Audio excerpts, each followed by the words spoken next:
क्या आप कभी ऐसा महसूस करते हैं कि जीवन की समस्याएं इतनी बड़ी हो गई हैं कि उनसे निकलने का रास्ता समझ नहीं आता? क्या ऐसा लगता है कि आपने अपना मार्ग खो दिया है? भगवान श्री कृष्ण की शिक्षाएं हमें यही रास्ता दिखाती हैं। उनका ज्ञान केवल इतिहास नहीं है, यह हर युग के लिए है, हर व्यक्ति के लिए है। यह जीवन जीने की एक कला है। आज के इस वीडियो में हम श्री कृष्ण के 4 गहन शिक्षाओं पर चर्चा करेंगे। ये शिक्षाएं न केवल आपको प्रेरित करेंगी, बल्कि आपके जीवन को बदलने की शक्ति भी देंगी। अगर आपको विश्वास है कि गीता का ज्ञान आज भी हमारे जीवन के लिए प्रासंगिक है, तो इस वीडियो को लाइक करें और अपनी राय कमेंट में जरूर लिखें। तो चलिए शुरुआत करते हैं इस ज्ञान यात्रा की। ज्ञान 1, कर्तव्य पर ध्यान दें, फल की चिंता न करें। भगवान श्री कृष्ण का यह वाक्य, कर्मण्येवाधिकारस्ते मा फलेषु कदाचन, हमें सिखाता है कि फल की चिंता किए बिना अपने कर्म पर ध्यान केंद्रित करें। अर्जुन कुरुक्षेत्र में अपने प्रियजनों के खिलाफ युद्ध करने को लेकर परेशान थे। उनके मन में असफलता और गलत परिणाम का डर था। तब श्री कृष्ण ने उन्हें यह सीख दी कि क्या हम केवल कर्म पर नियंत्रण रख सकते हैं, परिणाम पर नहीं। सोचिए, क्या आपके जीवन में ऐसा कभी हुआ है कि आप असफलता के डर से किसी काम को टालते रहे? जैसे किसी बड़े एग्जाम की तैयारी करते समय यह सोचना, अगर मैं फेल हो गया तो क्या होगा, या नौकरी के इंटरव्यू में यह डर कि अगर मुझे रिजेक्ट कर दिया गया तो। अब ध्यान दीजिए एक किसान पर।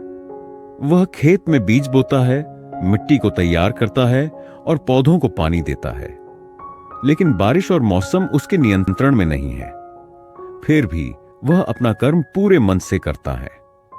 उसी तरह हमें भी अपने प्रयासों में पूरी लगन और ईमानदारी रखनी चाहिए। परिणाम की चिंता करने से केवल डर और तनाव बढ़ता है, लेकिन अगर आप अपने कर्तव्यों पर ध्यान देंगे तो आप हर स्थिति में सशक्त महसूस करेंगे। अगर आप मानते हैं कि यह विचार जीवन को बेहतर बना सकता है, तो कमेंट करें, मैं अपने कर्तव्यों पर ध्यान दूंगा। और हां, इस ज्ञान को दूसरों तक पहुंचाने के लिए इस वीडियो को शेयर करना न भूलें। ज्ञान 2, जीवन के उतार चढ़ाव को सहन करना सीखें। जीवन कभी सीधा सपाट नहीं होता। सुख दुख, हार जीत, लाभ हानि, ये सब जीवन का हिस्सा है। श्री कृष्ण कहते हैं, सुख दुख, सर्दी गर्मी अस्थाई है, इन्हें सहन करना सीखो। कुरुक्षेत्र में अर्जुन ने कहा था, मुझे यह सब सहन नहीं होता, मैं हार मानना चाहता हूं। लेकिन तब श्री कृष्ण ने उन्हें याद दिलाया कि हर परिस्थिति अस्थाई है। आप अपने जीवन में सोचिए, क्या कभी ऐसा समय आया है जब आपको लगा हो कि आप मुश्किलों में फंस गए हैं? जैसे एक बिजनेसमैन जिसने अपनी सारी पूंजी एक नए प्रोजेक्ट में लगा दी और उसे तुरंत सफलता नहीं मिली, लेकिन कुछ समय बाद जब उसने हार न मानते हुए मेहनत जारी रखी, तो वही प्रोजेक्ट उसकी सबसे बड़ी सफलता बन गया। यह हमें सिखाता है कि हर कठिनाई के बाद सफलता आती है, हर अंधेरे के बाद सूरज निकलता है। हमें बस धैर्य और सहनशीलता बनाए रखनी है। अगर आप इस सोच को अपने जीवन में अपनाना चाहते हैं, तो कमेंट करें, मैं सहनशीलता से जीतूंगा। और याद रखें, यह ज्ञान सिर्फ सुनने के लिए नहीं, जीवन में अपनाने के लिए है। ज्ञान 3, विश्वास की शक्ति। क्या आपने कभी महसूस किया है कि जब आप सबसे कमजोर महसूस करते हैं, तब भी आपके भीतर कहीं एक आशा की किरण होती है? श्री कृष्ण कहते हैं, सर्वधर्मान परित्यज्य मामेकम शरणम व्रज, सब कुछ छोड़कर मेरी शरण में आओ, मैं तुम्हें हर चिंता से मुक्त कर दूंगा। यह संदेश हमें यह सिखाता है कि जब हमारी समस्याएं बहुत बड़ी लगने लगती हैं, तो हमें खुद पर और एक उच्च शक्ति पर भरोसा रखना चाहिए। सोचिए, एक नदी पार करने वाला नाविक, उसे अपनी नाव पर पूरा विश्वास होता है कि वह उसे पार लगाएगी। उसी तरह जब आप अपने जीवन में मुश्किलों का सामना करें, तो भगवान और अपनी क्षमताओं पर भरोसा रखें। आधुनिक जीवन में हम में से कितने लोग खुद पर भरोसा खो देते हैं? जब एक स्टूडेंट परीक्षा में असफल होता है तो वह सोचता है कि वह कभी सफल नहीं होगा, लेकिन अगर वह खुद पर विश्वास बनाए रखे तो अगली बार वह अधिक मेहनत और आत्मविश्वास से आगे बढ़ता है। याद रखें, विश्वास वह ताकत है जो आपको असंभव को संभव करने की शक्ति देती है। अगर आप विश्वास की ताकत में भरोसा करते हैं तो कमेंट करें, मैं विश्वास से आगे बढ़ूंगा। और अगर यह ज्ञान आपको प्रेरित करता है तो इस वीडियो को लाइक और शेयर जरूर करें। ज्ञान 4, निस्वार्थ कर्म की शक्ति।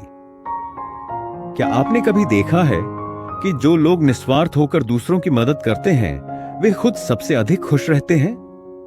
श्री कृष्ण कहते हैं, जब तक आपका कर्म निस्वार्थ भाव से नहीं किया गया तब तक वह आपको बंधन में रखता है। निस्वार्थ कर्म का सबसे अच्छा उदाहरण एक मां है। वह अपने बच्चे की देखभाल बिना किसी स्वार्थ के करती है। वह बदले में कुछ नहीं चाहती, लेकिन उसकी यही भावना उसे सबसे अधिक खुशी और संतोष देती है। आज की दुनिया में जहां हर कोई अपने फायदे के लिए काम करता है, निस्वार्थ कर्म करना हमें दूसरों से अलग बनाता है। सोचिए, एक डॉक्टर जो जरूरतमंद मरीजों का इलाज मुफ्त में करता है, वह केवल पैसे कमाने के लिए नहीं बल्कि इंसानियत के लिए यह काम करता है। श्री कृष्ण का यह ज्ञान हमें सिखाता है कि जब हम बिना किसी स्वार्थ के काम करते हैं तो हमारा जीवन सचमुच सार्थक बनता है।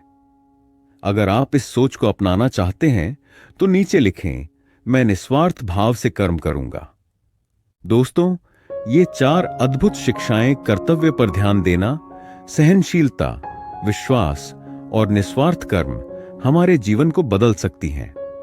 अगर आपको यह वीडियो अच्छा लगा हो और आप चाहते हैं कि और लोग भी इस ज्ञान से प्रेरित हों, तो इस चैनल को सब्सक्राइब करें। यह सिर्फ एक वीडियो नहीं है, यह एक नई शुरुआत है। आप और मैं मिलकर श्री कृष्ण के इस ज्ञान को दुनिया में फैलाएंगे। अगली बार तक जय श्री कृष्ण।